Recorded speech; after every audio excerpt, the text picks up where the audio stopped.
Today, we're jumping into the story of the Champaran Satyagraha of 1917. It's an incredible tale about how a local dispute, a fight over a simple blue dye plant, somehow lit the fuse for a nationwide revolution.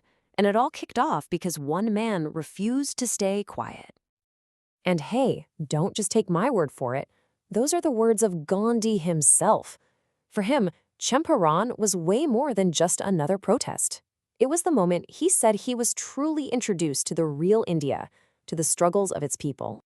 It's a great question, right? How does that even happen? We're going to dive deep into how this farmers' uprising in a pretty remote district became the very first testing ground for a completely new kind of power, a power that would, eventually, help bring an empire to its knees. Okay, so first things first.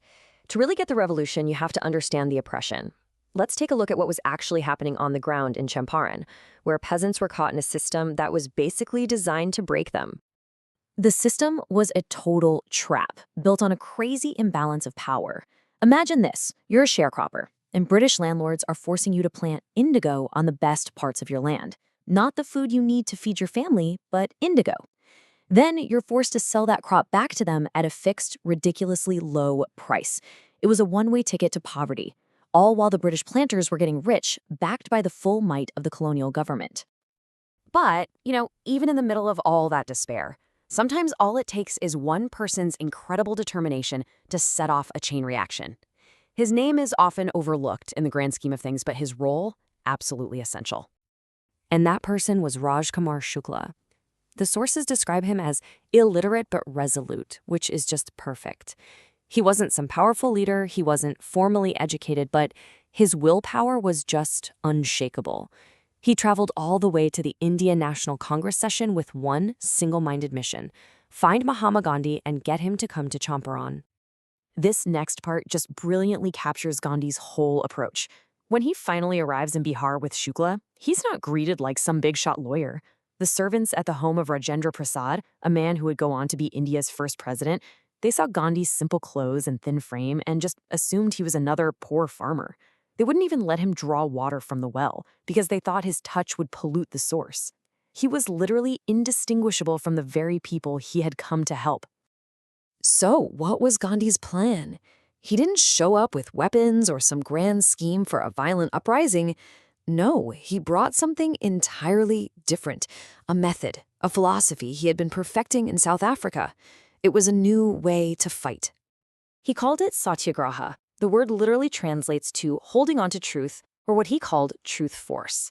And let's be clear, this was not passive resistance. It was an active, courageous, and completely nonviolent fight against evil. The core idea was to win your rights through your own personal suffering and moral high ground, not by hurting your opponent. And he put this idea into practice right away. Instead of calling for massive protests from day one, Gandhi and his team of lawyers started with the simple truth. They launched this huge, sprawling investigation, going from village to village, systematically collecting thousands of statements from the peasants. They documented everything, building an ironclad case based on nothing but cold, hard facts. So, as you can probably imagine, this fact-finding mission really annoyed the British authorities. They were not used to being questioned like this, and it all led to a pretty dramatic climax. The British reaction was swift and predictable. Get rid of the problem. While Gandhi was on his way to check out a report about a farmer being mistreated, a police messenger shows up and hands him an official notice: leave the district immediately. Now, Gandhi's response here is just legendary. It was so simple, so direct, but so unbelievably powerful. He calmly signed the receipt to show he'd gotten the notice, and then he just wrote right on it that he would disobey the order. That single, quiet act of defiance, that was the birth of civil disobedience in modern India. So, for daring to disobey, he was summoned to court in the town of Motihari. The British probably thought, okay, great, quick trial, get him out of here, problem solved. They had absolutely no idea what was about to hit them.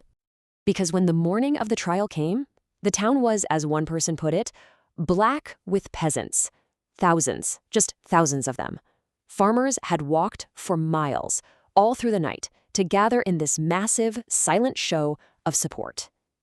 The officials were stunned. They were totally powerless to control the peaceful crowd without Gandhi's help. Inside the courtroom, Gandhi pleaded guilty. But then he did something genius. He framed his defiance not as disrespect, but as a conflict of duties. He told the judge, look, on one hand, I have a duty not to break the law. But on the other, I have a higher duty, a moral one, to help these people and to listen to the voice of conscience. The magistrate was just completely overwhelmed. You've got this massive, unmovable crowd outside and Gandhi's unshakable moral authority inside. He released him without even asking for bail, and soon after, the whole case was dropped. It was an absolutely stunning victory. For the first time in modern India, civil disobedience had won. But look, winning in court was really just the opening act. That wasn't the final goal. The real victory was about what came next, turning that moral win into real, tangible, lasting change for the people.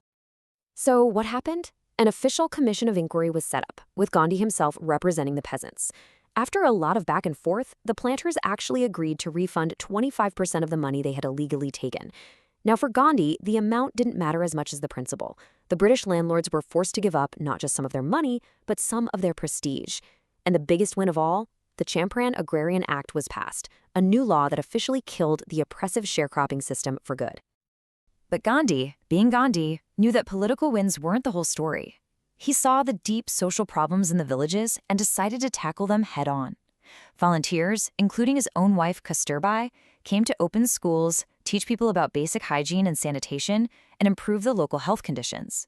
He was trying to build self-reliance from the ground up. And this, right here, is why Champaran is so incredibly critical to understand. This one single event became the blueprint, the template, for all the major freedom struggles that followed. The methods they tested here, satyagraha, civil disobedience, mobilizing the masses, they became the foundation for the huge non-cooperation movement, the famous Salt March, and eventually the Quit India movement.